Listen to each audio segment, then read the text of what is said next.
আসসালামু আলাইকুম, সবাইকে স্বাগতম জানাচ্ছি। আজকে আমরা খুবই গুরুত্বপূর্ণ একটা বিষয় নিয়ে আলোচনা করব, সেটা হলো বাংলা এবং ইংরেজি ডেট উপরে নিচে লেখা। এই বিষয়টি অনেকে আমরা জটিল করে ফেলি এবং দেখা যায় যে অনেকটা সময় আমরা এখানে কিল করে ফেলি। দেখা যায় যে একটা চিঠি লিখতে গেলে এখানে অনেকটা সময় চলে যায়, যার ফলে মূল চিঠির আর লেখা হয় না। আজকে কয়েক সেকেন্ডের মাধ্যমে যাতে আপনারা এটা তৈরি করতে পারেন সেই বিষয়টি আমরা দেখাবো। এখান থেকে অবশ্যই আপনারা উপকৃত হবেন। এখন আমরা চলে যাই নতুন একটা উইন্ডোতে। আমরা নতুন উইন্ডো চলে আসলাম। এখানে আমরা দেখতে পাচ্ছি যে আমরা কার্সার রয়েছে। এই কার্সার থেকে আমরা সরাসরি চলে যাব এই ইনসার্ট থেকে টেবিল। আমরা এখানে একটা টেবিল ক্রিয়েট করব। আমরা দুইটা রো নিব এবং চারটা কলাম নিব। আমরা এখান থেকে দুইটা রো এবং চারটা কলাম নিলাম। এখানে আমরা লিখব স্মারক নং। এখানে লিখবো আমরা তারিখ।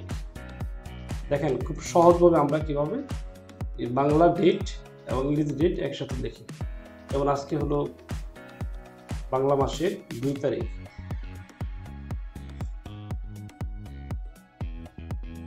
আর এখানে ইংরেজি মাসের হলো আজকে 15 তারিখ।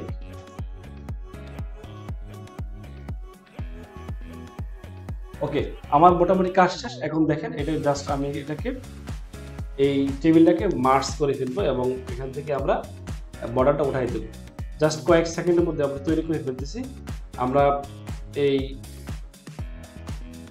আমরা এটাকে জাস্ট সিলেক্ট করব। সিলেক্ট করে আমরা এখন চলে যাবো মার্সেল। আবার এই তারিখের এই টেবিলটাকে সিলেক্ট করব। সিলেক্ট করে আমরা এখান থেকে মার্সেল।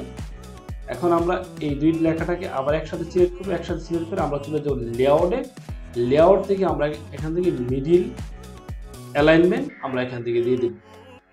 এখন এই যেহেতু আমাদের এখানে তারিখটা মিডিল দেখাচ্ছে, আমরা এটাকে হোম থেকে আমরা এখানে যে রাইট অ্যালাইনমেন্ট আছে সেই রাইট অ্যালাইনমেন্ট দিয়ে দেব, আর এই স্মারক নাম্বারটাকে আমরা লেফট অ্যালাইনমেন্ট দিয়ে দেব। এখন দেখতে পাচ্ছি মোটামুটিভাবে আমার যে চিঠির যে শেপ এটা দাঁড়ায় গিয়েছে। এখন আমি এই বক্সটাকে আমরা এখান থেকে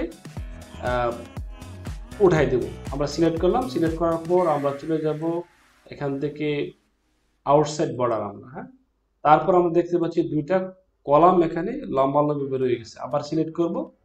সিলেক্ট করার পর আমরা চলে যাব, এখানে একটা অপশন আছে ইনসাইড ভার্টিক্যাল বর্ডার, এটাতে ক্লিক দেবো। দেখতে পাচ্ছি যে আমার এখানে আর কোনো কলাম নাই। এখন আমরা স্মারক নম্বর এখানে লিখব।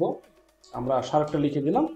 আমরা দেখতে পাচ্ছি চিঠির যে একটা শেপ এটা দাঁড়ায় গেছে। এখন আমি এখান থেকে মূলত আমি আমার যে চিঠি যেখান থেকে আমি মূলত চিঠি শুরু করতে পারবো।